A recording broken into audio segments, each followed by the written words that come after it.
สบายดีมาพบกับพี่โอ้มื้อนี้อากาศตอนเช้าหนาว12องศาพี่น้องเลยตื่นมาตอนนี้ก็ประมาณ8-9 โมงแล้วเดี๋ยวนี้โอ้พี่ลึกอากาศหนาวดูกันโอ้น้ำหมอกเลยพี่น้องให้น้องขึ้นก่อนเลยน้ำหมอกหลายอากาศโอ้พี่ลึกอากาศดิพดน้ำทางก็มีเพราะว่ามันมีขี้ฝุ่นเด้ทางนั้นกับผู้ชายอันนี้กับผู้สาวเนาะผู้สาวอยู่บ้านเลยโอ้น้ำหมอกไรไอ้น้องเลยไอ้น้องมันตื่นเช้ามาเพิ่นเฮ็ดเวียกแต่เช้าแล้วไปเบิ่งกันเพิ่นนึ่งข้าวแล้วบ่หรือว่าจังได๋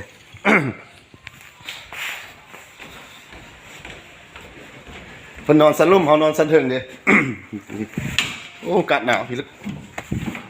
ตอน3 โมงเรียวผมเบิ่งโมงกันโอ้8 องศาโอ้ตื่นเลยโอ้พี่ลึกเลย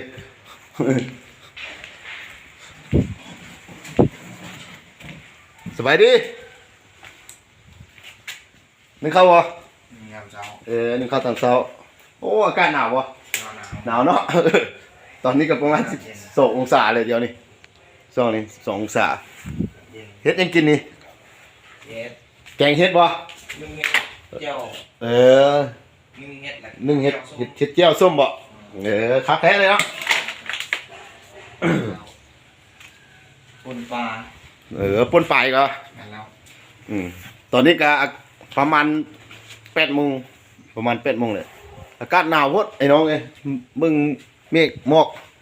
พี่ลึกอันนี้ก็ไอ้น้องมึงเข้า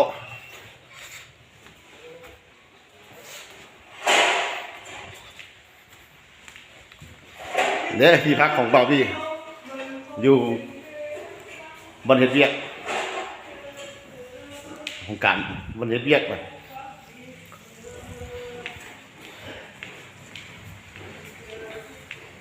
ดูเศร้ามากก็เห็นไอ้น้องเฮ็ดเวียกเลยนี่เพราะตัวเองก็มันอากาศหนาวแล้วก็ไม่ได้ลงมา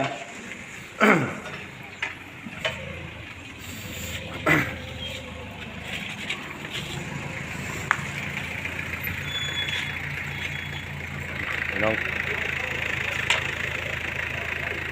คนตักอันนั้นรถหาซีมาสีฟ้ากันรถยุบสนาม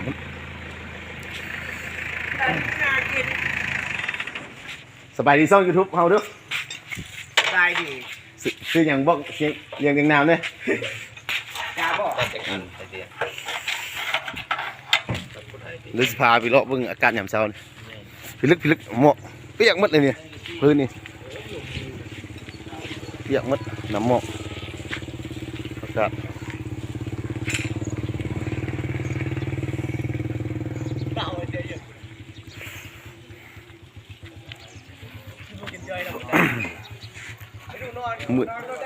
มืดครับเลยนี่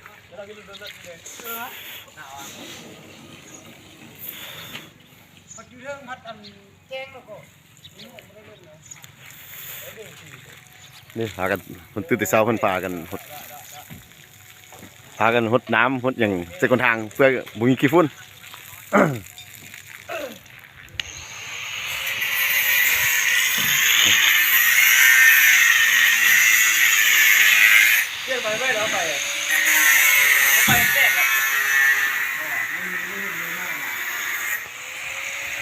พากันเยอะๆที่เช้าเกี่ยม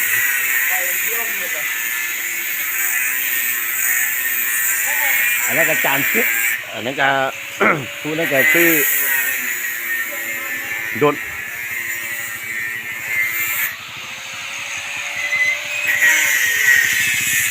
อากาศนอกยังบ่ค่อยมีรถเกี่ยวไหล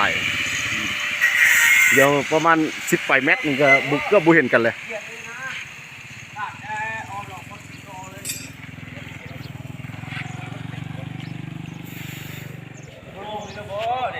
ก็ตุ่มเฮ็ดแล้วนี่มันก็ดีแล้วเนี่ยฟาด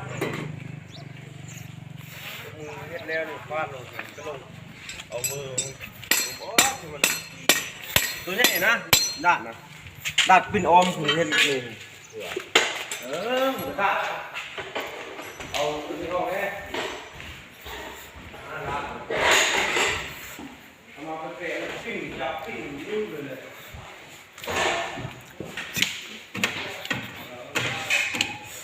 พาขึ้นไปสัมภาษณ์ก็เพิ่นไปนอนรู้สึกยังไง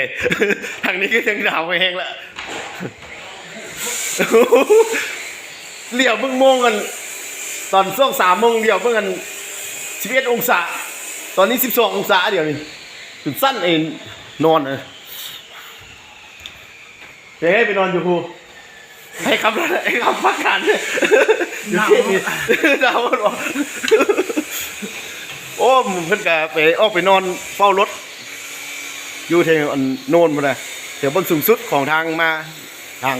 เพราะว่ารถเขาไปปะนู่นเดียไปนอนเฝ้า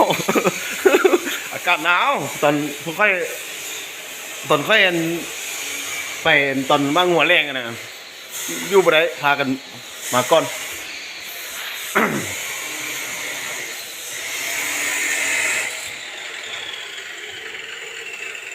มันเนี่ยเมื่อมันโม่เลยหัวจ่อถามที่งาน นี่เพิ่นก็เกี่ยมเครื่องที่ไปลงเฮ็ดเวียกมือนี้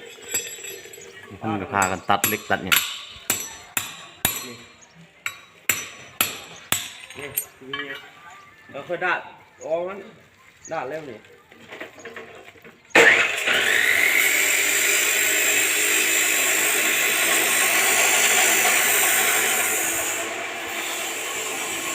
อากาศหนาวลึกๆอากาศยามนี่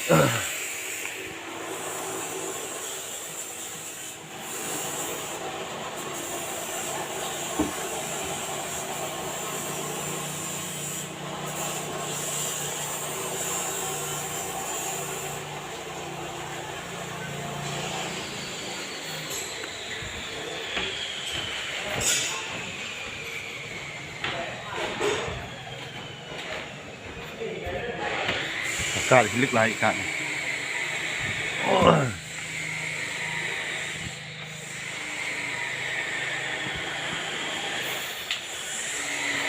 นอนเมื่อคืนกับนอนกลางเต็นท์โอ้พี่ลึก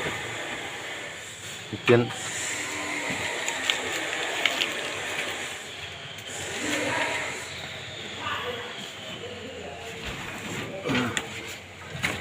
หนาวพี่ลึก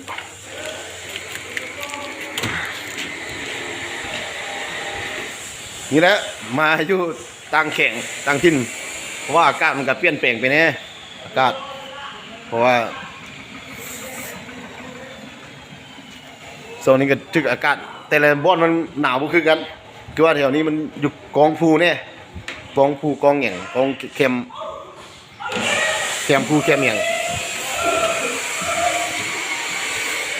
อากาศหนาวพี่ลึกหมอกตอนนี้ยังมืดอยู่ไอ้น้องเอ้ย